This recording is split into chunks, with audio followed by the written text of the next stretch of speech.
Аз жаргалтай амьдрах арга ухаан.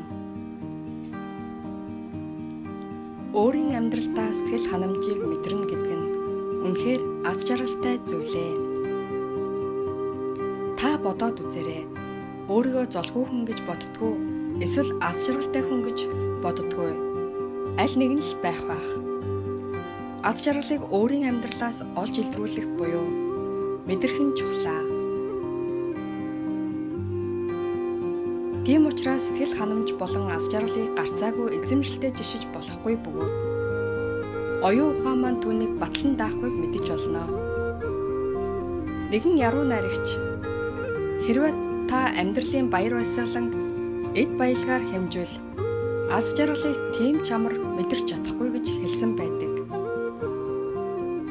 Сэтгэл ханамжийг өөрийн дотроос олохоос биш, гаднаас ирдэг зүйл бишээ. Мөн ийм үгч байдаг.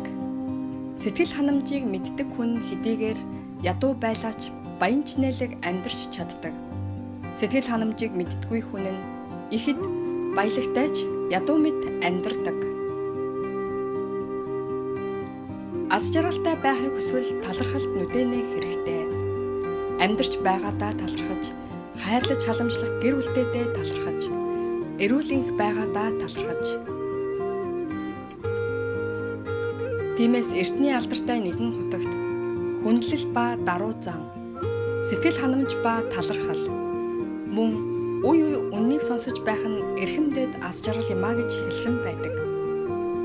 Хүндлэх багштай, халамжлан асрах ахмадтай, нин үгүй ярилцах найзууд хөрштэй байна гэдэг хичнээн сайхан зүйл вэ. Бусад хүмүүс ялахгүй зүйл гэж бодож болохч би өөрөө хичээнгүйлэн хийж чадах ажилтай байна гэдэг нь аз жаргалаа. Өөрийн амьдралыг золгүй гэж мэдрэх үү? Аз жаргалтай гэж мэдрэх үү? Энэ нь эзэмшлийн асуудал бус ухааны асуудал юм аа. Ухаалаг хүмүүн бусдын золгүй хэцүүгүйх нөхцөл байдлаас ч сэтгэл ханамжийг олж мэдэрч, мунхаг хүн нь бусдын атаархах сайхан нөхцөлд ч нулимс урсгадаг. Ямар ч ажилгүй хүн нь уйтгартай амьдардаг. Хийх ажилгүй хэвтэж байгаа хүнээс илүү гудамжинд гарч бусдын хайсан хогийг түүж цэвэрлэх хүн нь хэд дахин их аз жаргалыг мэдэрнэ. Баяр жаргал нь гарцаагүй агуу том зүйлээс ирдэг юм бишээ. Бусдын үнэлгээнд санаа зовлгүйгээр би өөрөө эрхэм нандин гэж бодож урам зориг мэдрэхэд л болно.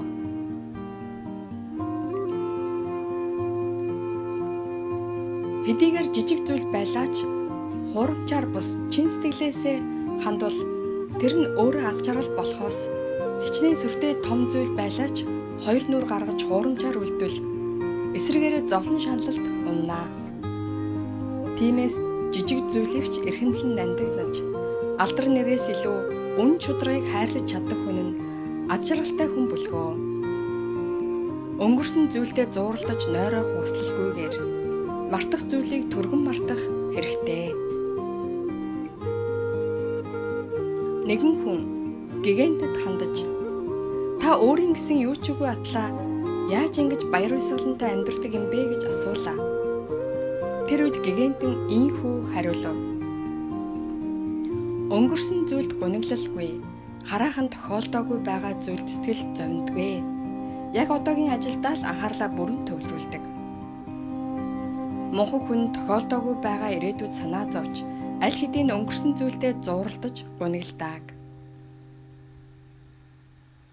Тийм ээ, дэмий зүйлд зууралдаж сэтгэл зовнон шаналлгүй, мартах зүйлийг хурдан мартаж, сэтгэлээ цэвэрлэх нь аз жаргалын зам юм аа.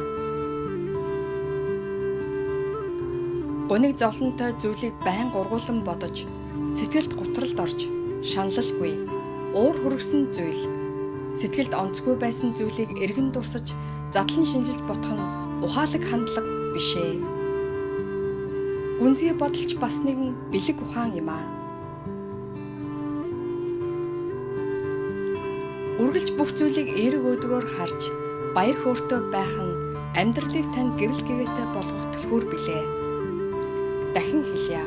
Аз жаргал гэдэг нь Сайн сайхан зүйлийг өөрийн амьдралаас олж мэдэрч, бүх зүйлд талархаж, сэтгэл ханамжийг мэдрэх сэтгэлээ улам бүр хөгжүүлэн бадраахан аз жаргалтай амьдрах арга ухаан гэдгийг мартахгүй байвал сайн сан.